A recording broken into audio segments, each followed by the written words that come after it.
Atul Bhole is here with us to talk about markets and his portfolio. Atul, thank you very much for joining us. I see the top holdings in your fund belong to the private sector banking space. Well, the markets may be almost 2-3% away from 52-week high, but this pocket has its own challenges. Some of the better names, some of the names which you hold, have been managing to raise money in time, and commentary from them have also turned relatively positive versus where we were in May. How are your interactions with them last couple of weeks and months? How are you reading the data points? Are these large sector private banks, some of them retail oriented, in better shape than the lending space overall, in your view? Yeah, thanks Ajay, and good afternoon. So about the private sector bank, we have been maintaining our positive stance about these banks that the asset quality problems which are feared by the market may not come to that bad level. I think we know about the credit appraisal quality of these banks, and also whatever channel checks we are doing, the collections has been improving steadily over last 3 months. Actually, the moratorium availed by the borrowers were basically looking to save cash in this uncertain environment.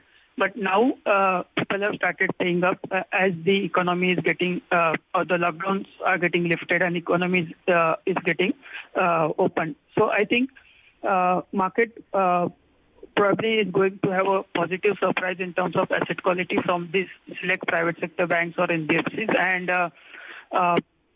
so to that extent, I think valuations are also supportive in terms of if you look at the other part of the market and even related to their own historical valuation levels. I think private sector banks offer a good upside in our perspective.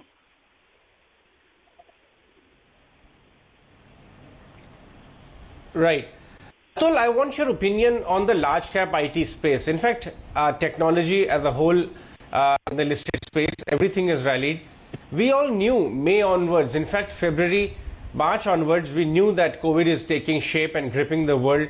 Perhaps the market started hiding behind IT at that time, and the IT index is 1.5 decade high. But the big rally has come in the last 1.5, 2 months, two series, I would say, in top IT, which are talking about market margin expansion. They are also talking about deal flows and business outlook improving in the next 4-5 quarters. But how are you looking at their valuations versus the growth they are offering? Do some of them can sustain the 35-40 times they are trading at? Does it have upward bias in terms of valuation expansion and earnings growth? What's your take on the risk reward as far as large cap IT is concerned? Yeah, you're right, Ajay, that the stocks have got re-rated in last 1.5 months massively. Actually, large part of the market is positively surprised by the improvement in the environment for these IT companies. Lot of us had the experience of the global financial crisis of 2008 and 9, and that time actually these companies faced problems of pricing pressure and the clients postponing spends. But contrary to that, this time actually clients are preponing their IT spend. That's the sense we are getting from this management. There is a rush to go online for these clients, and that is helping these companies in terms of getting deals and the growth back. In this near term, I think they are also saving big time on the travel cost and the administrative cost like running offices, etc., because most of the staff is working from home. So there is a margin surprise which is also coming. And that's why we have seen some upgrades in their earning estimates. But I think the re-rating is the main reason for these stocks doing very well.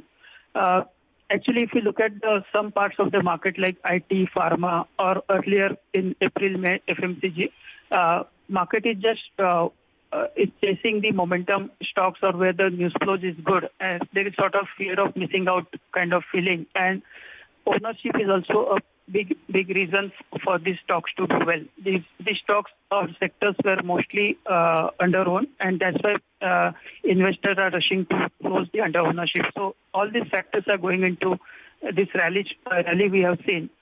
But having said that, I think at these levels, the sector might go for a near-term consolidation. But looking at the commentary for next 2-3 years from the bigger companies, I think we will continue to see good growth from these IT companies. I mean, we were used to 6-7% top-line growth from these companies. I think next 3 years they can go at probably 8-9-10%, depending on the deal wins they had. So to that extent, I think in the near term or medium term, the valuations will sustain and we might see some upside. But I agree that large part of the upside is in the pocket.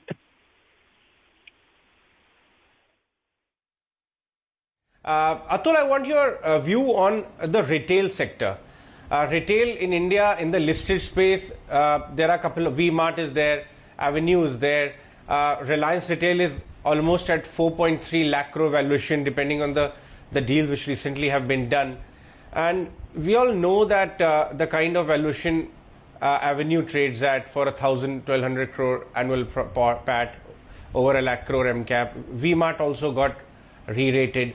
Whereas the tangible high growth is actually happening in the online model.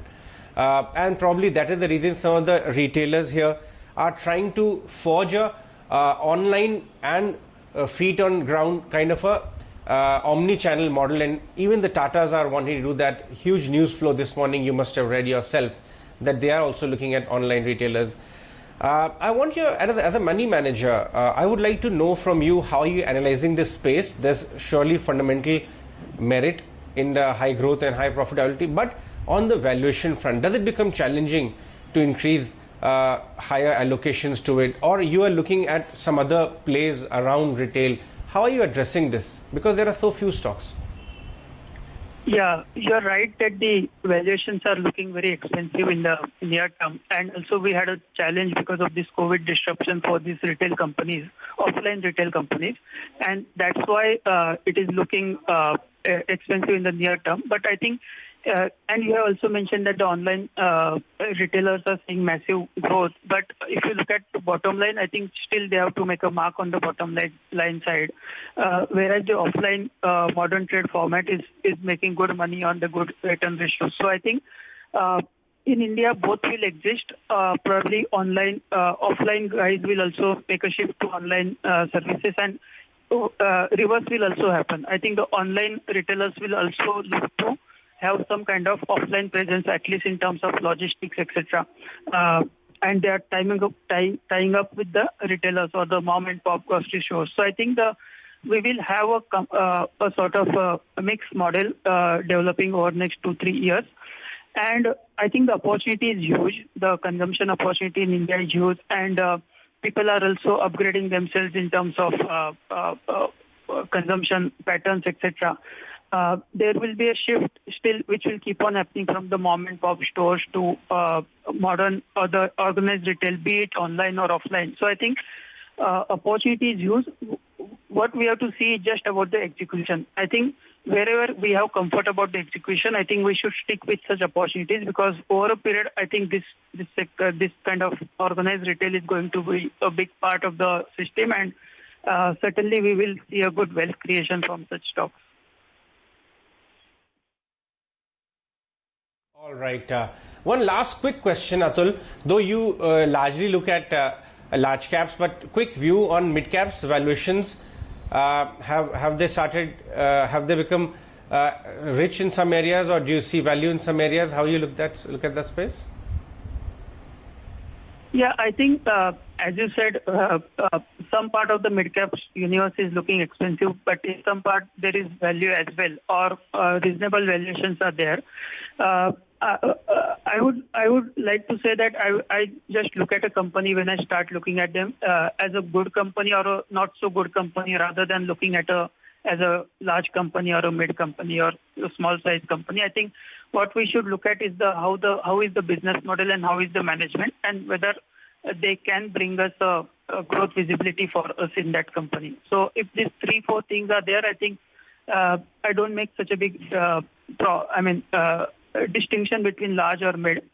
I think, and coming to the valuation part, I think valuations are expensive from the traditional point of view across global markets, not only in India and not only in large cap or not only in mid cap. What we have to look at is basically there is huge liquidity which has infused into the system in last 6 months, and probably along with that the interest rates are lower, so probably valuations will sustain or hold and probably will go up also. I am looking at this whole thing as basically money is losing its value, and that's why we are seeing the asset prices or the equity asset prices as well as gold prices going up. So I think given this macro situation, what a fund manager like me can do is basically look at the stocks from a bottom-up perspective and look at what companies are doing, and if they are growing and build or strengthening their moats, I think we have to stay invested in such companies. Right. All right, Atul, we'll let you go on that one. Thanks so much for joining us. Chat with you later. That was Atul Bhole of DSP Investment Managers talking about the various sectors he are looking at as far as the market is concerned.